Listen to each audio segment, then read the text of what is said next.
Hey everybody, welcome back to the 3-Minute Story Challenge. This is week 6. Got a bonus episode for you here. I am very, very thrilled to have probably one of my most impactful teachers I've ever had on the show, Hank Rogerson. How are you, Hank? I'm good. How are you, Jason? Great to be Good. here. Thank you. Thank you. It's really so great to have you. Hank was one of my film professors in my undergrad at College of Santa Fe, or Santa Fe University of Art and Design. And, for my episode this week, Hank, I shared a story about you and how much of an impact you had on me.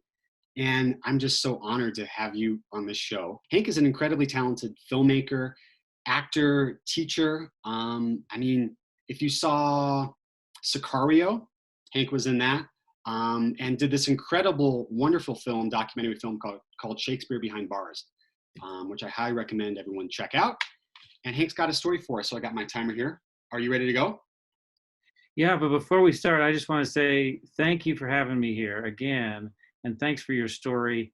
And thanks for being such a great student. And thanks for being such a great guy. Well, thank you very much, Hank. Thank you. That Yeah. means a lot. You have a story for us, am I right? Yes, I do. Okay, I got my timer here. You ready to go? Sure am. All right, 3-Minute Story Challenge starts now. So I'm going to talk about some teachers that I had and a couple that inspired me or helped inspire me to get into filmmaking. In college, I went to a liberal arts college, and where the arts were not as held in such high esteem as many of the other majors, if you will. I mean, economics and government were some of the more popular ones, I guess. I was an English major, which I'm really grateful for because it taught me so much about story. I ended up taking enough classes to be a film major, but it didn't actually become a major until my senior year. But I stumbled into a film class. I was looking for another credit for my spring semester, and I came into a class that was French New Wave. And I slept through maybe the first month or so because I was like, a freshman and not getting enough sleep. But he showed a film called Breathless by Jean-Luc Godard, and I could not believe that film. And that as I watched that film and the spontaneity of that film and the connection that I had to the just the immediate humanity of that film, I was hooked. And I also thought to myself, I can do that. The editing is a lot of jump cuts, and the story is a little sporadic. And I thought, well, that looks like I could do that, and I could do that right now. So that was a class taught by Al Lavallee, was the name of the professor, and he was just this. He was a film theory guy. And he loved film and always just had this huge smile on his face. And he had this kind of chuckle. And years later, I was showing Shakespeare Behind Bars at the Palm Springs Film Festival. And I come down for the Q&A afterwards, and I'm talking and I'm answering a question, and I hear this chuckle. And I'm like, oh my God, that sounds like Al Lavallee. And I looked to the third row, and there he was. And so many years later, and he asked a bunch of questions. And, I told the audience, this is my film professor.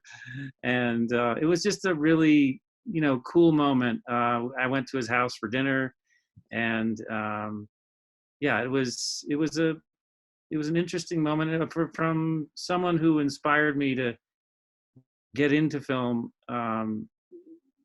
Through his teaching and through his love of it, to then years later come around and see him again and appreciating the work that I was doing was just really rewarding. So, right on time.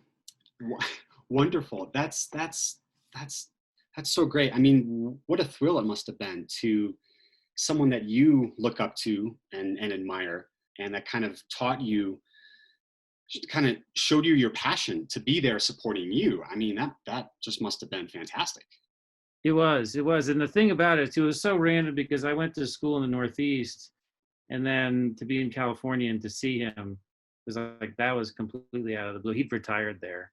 So, but yeah, no, it was kind of a funky department at my college. You know, there wasn't really good access to it. It's kind of up in the corner of a building. It was this quirky little place, but the people all there, the professors were all really passionate, and I'm totally grateful for that, because I didn't I didn't intend to be a filmmaker, but they really inspired me. All of them, all the professors. Well, that it's interesting too because it kind of comes full circle. Because when I hear you share that story, I think about my experiences at CSF and how passionate the faculty was. And you were really, really big part of that. And you were, you and Brad Wolfley were my guys, like who helped me really kind of discover my voice.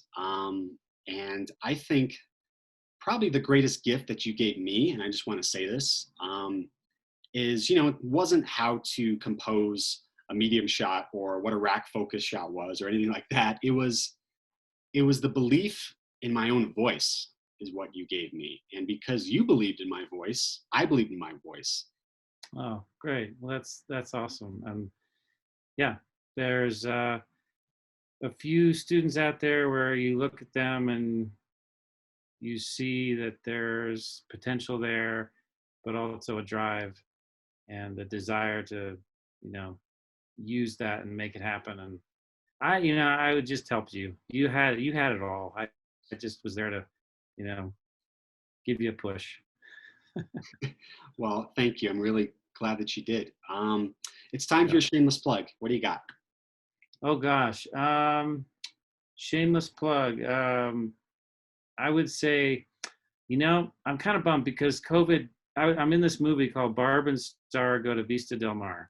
I don't have a very big part, but I had to go down to Cancun to shoot it. It was all very fun and exciting. It'd be on location and all that. And it was supposed to come out in July of this year, but they pushed it to July of next year, which I think is actually a good thing, because they're not going to try and release it online or whatever. They want to release it in theaters. But it's a comedy with Kristen Wiig, and the woman she also wrote Bridesmaids with. It's really off the wall. It's kind of like an Austin Powers type film, but that's coming out July 2021.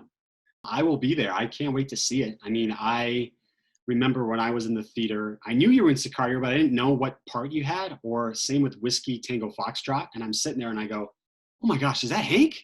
I think I gasped audibly, and I think I bothered the people next to me because I was like, I know that guy. Well, it was great connecting with you, Hank, and I'm so grateful for you and your time today and just the impact you've had on my life. So I hope to talk to you soon, and stay healthy and stay safe down in Santa Fe. Yeah, you too. You Okay, too. thank you. Bye.